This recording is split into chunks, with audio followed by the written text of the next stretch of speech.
Bharatiya Janata party से पीलीभीत के सांसद वरुण गांधी ने एक बार फिर से सरकार पर निशाना साधा है।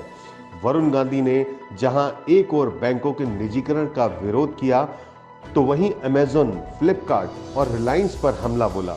अगर बैंकों का निजीकरण होगा तो जो 7-8 लाख 10 लाख लोग बेरोजगार होंगे, जो 40, 45, 50 साल के हैं, उनको दोबारा कौन ट्रेन करेगा, दोबारा रोजगार कौन देगा, उनके बच्चों को कौन खिलाएगा। अगर हर चीज अमेज़न में जाएगा, फ्लिपकार्ट में जाएगा, वॉलमार्ट पे जाएगा, रिलायंस पे जाएगा, अन्य चीजों पे जाएगा, तो ये जो छोटा व्यापारी गांव के बाहर अपनी दुकान लगाता है, ये जो छोटा व्यापारी बाजार में, दमखोदा में, पहेड़ी में, अन्य जगह मानपुर में, अलग अलग जगह मुड़िया नवी बख्श में, दसियों जगह अपनी दुकान लगाता है, ये लोग कहां जाएंगे और ये क्या करेंगे। और 1000 नौकरी देंगे ये बड़े बड़े सुपर मार्केट वाले, तो दसियों हजार नौकरियां खत्म होंगी।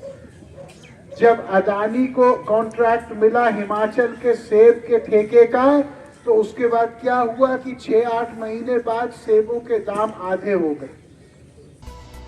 उन्होंने कहा कि किसानों का जब आंदोलन हुआ तो केवल वरुण गांधी ही बोला और किसी सांसद में हिम्मत नहीं थी पूरे देश में बोलने की। भाइयों, किसानों का जब आंदोलन हुआ तो आपको पता है कि अकेला एक ही सांसद बोला, वरुण गांधी, और कोई सांसद पूरे देश में हिम्मत नहीं किया बोलने के लिए। क्यों? क्योंकि हर आदमी केवल अपनी राजनीति देख रहा है। आज वरुण गांधी ने कहा कि किसानों को लोन के लिए बहुत सारे कागज देने होते हैं और जो 10,000 करोड़ का लोन लेता है उसे कोई कागज देना नहीं होता, और जब वो पैसे नहीं देता तो कहा जाता है कि 50% दे दो, लेकिन आम आदमी के घर कुर्की हो जाती है, उससे बेइज्जत किया जाता है। मैं चाहता हूं कि आप सभी मेरा साथ दें। बहुत सारे लोग अपने स्वार्थ में राजनीति करते हैं, जिनके पैरों में चप्पल नहीं है वो बड़ी बड़ी कोठियां बना रहे हैं। बहुत सारे लोग अपने स्वार्थ में राजनीति कर रहे हैं, जिनके पैर पे चप्पल नहीं है वो बड़े बड़ी कोठियां बना रहे हैं, बड़े बड़े कॉलोनियां काट रहे हैं। लेकिन वरुण गांधी इसी गाड़ी में आए थे चुनाव में, आज इसी गाड़ी में आए, अगले चुनाव में इसी गाड़ी में आएंगे।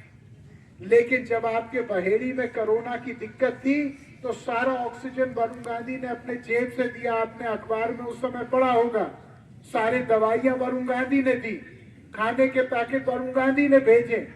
तब मैंने नहीं सोचा कि किसका नुकसान है किसका फायदा है। क्या मैं सही कह रहा हूं कि मैं गलत कह रहा हूं? आज एक आम आदमी रोजगार लेने जाता है तो उससे ये नहीं पूछा जाता कि काबिलियत क्या है, प्रतिभा क्या है, वो ये पूछा जाता है कि रिश्वत कितना लाए, वो ये पूछा जाता है कि आप किसकी सिफारिश लाए हो। और ये सब करते करते हमारा देश नीचे से दीमक के तरह कमजोर होता है। आने वाले समय में एक ऐसा समय आएगा जहां पे एक आम आदमी को रोजगार ढूंढने के लिए दिक्कत आएगी। ये क्यों है कि हमारे बच्चे जाके मजदूरी कर रहे हैं 300, 400 किलोमीटर दूर? इसलिए कि रोजगार नहीं है, इसलिए कि ट्रेनिंग नहीं है। क्या मैं सही कह रहा हूं कि मैं गलत कह रहा हूं? ये जो आशा बहुएं हैं, आंगनवाड़ी हैं, शिक्षा मित्र हैं, अलग अलग संगठन के लोग, ये कितना कमा रहे हैं? 5-6 हजार रुपए महीना। क्या 5-6 हजार रुपए में किसी का घर चल सकता है?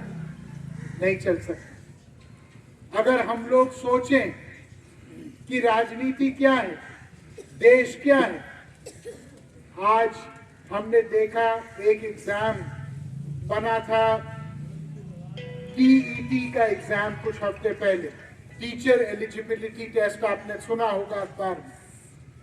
वो पेपर लीक हुआ। 17 एग्जाम के पेपर लीक हुए हैं पिछले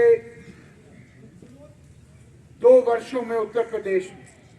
दसियों लाख लोगों का भविष्य गर्त में चला गया।